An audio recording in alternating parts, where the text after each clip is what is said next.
होगी बाजार के बारे में जो ऑलरेडी रिकॉर्ड हाई के आसपास ट्रेड कर रहा है। क्या आपको ध्यान और रुझान रखना चाहिए, कौन कौन से सेक्टर्स पसंद आते हुए दिख रहे हैं। डेटा स्क्रीन पर आपके सामने प्रस्तुत करेंगे ग्राफिक्स फॉर्मेट पर, और दीवान साहब अब व्याख्या करेंगे बाजार की अगले आधे साल के लिए। प्रकाश जी, स्वागत है आपका।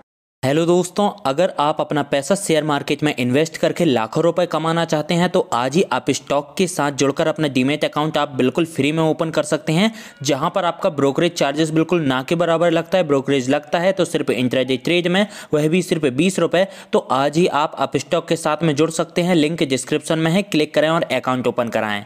बताइए किस तरीके से आप बाजार में तेजी देख रहे हैं, कौन कौन से सेक्टर्स आपको पसंद हैं। शैल जी, गुड मॉर्निंग। बाजार की नई ऊंचाइयों पे रहने की वजह से देखिए दुविधा तो रहती है। जैसे मैंने पहले भी समझाया था, एक तो फीलिंग ऑफ मिस्ड आउट आपके साथ आप जूझ रहे हैं, और दूसरी चीज कि अब पैसा लगाएं तो इतनी चीजें जो महंगी हो गई है, तो किस में ऐसी चीज में डालें जहां पे किस सेक्टर में दाव लगाएं जो आपको थोड़ा बहुत मार्जिन ऑफ सेफ्टी के साथ मिले। ऊंचाइयों पे आने के बावजूद जो बिजनेसेस का जो चेंज हुआ है, तो हमने ये देखा कि आपने देखा कॉर्पोरेट इंडिया का जो प्रॉफिटेबिलिटी का आंकड़ा है उसका कंपैरिजन जीडीपी से जब करते हैं वो वन ऑफ द हाईएस्ट पे है।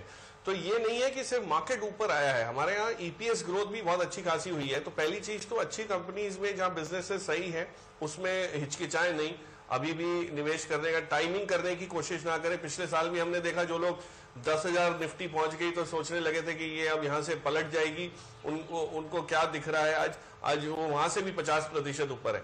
तो निफ्टी पे अगर ये 15,600-500 की जोन मेंटेन रहेगी तो आपको निफ्टी के स्टॉक्स में अभी भी अच्छी खासी बाइंग खास करके एफआईज की आती हुई दिखेगी, और निफ्टी नई ऊंचाई बनाते रहेगा। सेक्टर्स जो आपने पूछा कौन से लग रहे हैं अच्छे, मेरे हिसाब से अगर आप देखें जो डिफेंसिव्स हैं उसमें एक बहुत बढ़िया मौका आपको मिल रहा है आईटी और फार्मा में। थोड़े से साइडवेज आईटी कंपनीज में भी हुए, और फार्मा कंपनीज में तो चॉइस इतनी है कि कौन सी फार्मा कंपनी किस फील्ड में किस क्षेत्र में अपने आप को सक्षम बनाती जा रही है और आगे चल के री रेटिंग उनकी ड्यू है, उस लिहाज से है। और जो तीसरा पॉकेट है, एक लार्ज पॉकेट अगर मैं इसको बना के रखूं, तो जो एक्सपोर्ट ओरिएंटेशन है हमारे देश का, वो पीएलआई की स्कीमें आने के बाद बहुत गजब से चेंज हुआ है।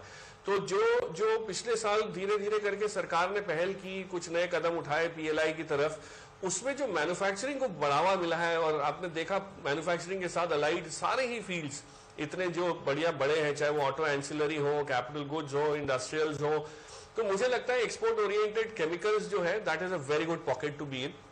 वहां पे आपको अच्छी खासी एक बेस बन चुका है, एक एस्टैब्लिश हो चुके हैं हमारे प्लेयर्स। तो हिंदुस्तानी कंपनीज का जो विश्व भर में जो बोलबाला है वो इसके बाद बढ़ना ही है। तो चाइना +1 बोल लीजिए या आप रीस्टॉकिंग बोल लीजिए, ये सारी चीजों में हम लोग आगे निकल सकते हैं। तो ये 3 थीम्स है मेरे को, 3 पॉकेट्स है जहां मुझे लगता है कि आपको आउटराइट एक ग्रोथ का जो है अभी भी रुझान बना रहेगा, और बाकी चीजें ऑफ कोर्स सिलेक्टिव बेसिस पे, स्टॉक स्पेसिफिक बेसिस पे बाकी सेक्टर्स में से भी पार्टिसिपेशन जरूर रहेगा। प्रकाश जी, चलिए अब बिगिन करते हैं, शुरुआत करते हैं आईटी और फार्मा, 2 डिफेंसिव स्पेस है। ये बिल्कुल सही कहा आपने कि ये चॉइस इसलिए भी अच्छी है क्योंकि जब मार्केट्स ऑल टाइम हाई पे हो तो अपने आप को आप थोड़ा सा डिफेंसिव में ले जाइए। इन 2 स्पेस से आपकी टॉपिक्स क्या होंगे?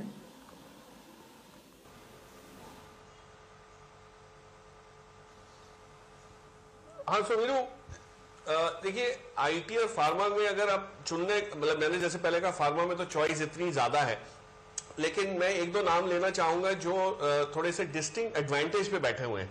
तो पहली चीज उसमें है, आप देखिए सिप्ला का स्टॉक। अब सिप्ला एज ए कंपनी जो है वो हमेशा ऐसी मानी गई कि ये इस कंपनी अच्छी है, लेकिन स्टॉक ने बहुत ज्यादा रिटर्न नहीं दे पाए। लेकिन अगर पिछले थोड़े समय में अगर आप देखें, जिस हिसाब से कंसोलिडेशन के दौर के बाद वो 650 से 850 की जोन में जो इतनी बढ़िया एक्यूमुलेशन के बाद जो चाल इसमें आई है, उसको देखते हुए मुझे लग रहा है कि अब इस स्टॉक की आपको पी एक्सपेंशन भी मिलेगा और ईपीएस ग्रोथ भी मिलेगा। इन्होंने मॉडर्ना के साथ भी एक करार किया, इन्होंने रेस्पिरेटरी पोर्टफोलियो को अपना इतना मजबूत बना दिया है जो पहले यूरोप में और रेस्ट ऑफ द वर्ल्ड में था, अब आपको हिंदुस्तान में भी इसकी वो इंपॉर्टेंस समझ आ रही है। सो मेरी जो कवायद है ये है कि सिप्ला जैसी कंपनी को अगर आप लॉन्ग टर्म बेसिस पे इस लेवल पे भी, मार्केट के इस स्तर पे भी लेंगे, तो चाहे गिरावट थोड़ी बहुत आए भी, तो आपके एटलीस्ट पोर्टफोलियो पे आज जो है वो टेम्परेरी रहेगी, ज्यादा लंबे समय के लिए नहीं रहेगी, क्योंकि इनका बिजनेस बहुत ही उम्दा ग्रोथ फेज में चल रहा है। और इसी क्षेत्र में से अगर आप दूसरा एक स्टॉक चुने तो है वो लॉरस लैब। अब उसके बारे में बहुत चर्चा होती रहती है सोशल मीडिया पे कि इसमें ये हो रहा है, इसके अकाउंटिंग में इश्यूज है, पर आप ये देखिए इस कंपनी ने पैसा जो बना के दिया है 5 गुना पैसा हुआ है पिछले 2.5-3 साल के अंदर, और ये अब जो ग्रोथ पाथ पे है एक्सपेंशन करते हुए करीब 2500-2700 करोड़ का एक्सपेंशन अगले 2-2.5 साल में इनका होने वाला है। तो जो ग्रोथ आएगी वो चारों इनके जो एरियाज है, चाहे वो सीडीएमओ हो गया, एपीआई हो गया, बाकी जेनरिक्स में हो गया, इन सभी एरियाज में आपको ये धीरे करके अपनी एबिलिटी बढ़ाते जा रहे। और जिस हिसाब से बायोकॉन माइलान का आज एक इंसुलिन की दवा के ऊपर एक कमेंट आया, अगर आप देखिए कमेंट बड़ा छोटा सा है, लेकिन एक बहुत बड़ी इंपॉर्टेंट चीज है कि अब फाइनली विश्व भर में बायोलॉजिकल्स की जो बायोसिमिलर्स की जो एक्सेप्टेंस है वो गजब की बढ़ती हुई जा रही है। तो एक नया क्षेत्र ये है, उसमें भी ये लोग शामिल हैं। सो लॉरस लैब देखिए, यहां से आपको थोड़ी पेशेंस आपकी टेस्ट करेगा, क्योंकि अच्छा खासा रन अप आया है, लेकिन मुझे लगता है फार्मा के क्षेत्र में ये दो जो स्टॉक्स है ये आपको बहुत बढ़िया रिटर्न देने में सक्षम रह सकते हैं।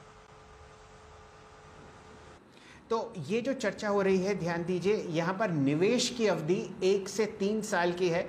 वो काउंटर्स जो रिकॉर्ड हाइज के आसपास ट्रेड करते हों, लेकिन फिर भी इतना मोमेंटम अर्निंग्स और टॉप लाइन में आपको आता हुआ दिखेगा। और ये पसंदीदा शेयर हैं प्रकाश दीवान साहब के। चर्चा हुई फार्मा स्पेस में सिप्ला और मिड कैप लॉरस लैब्स की।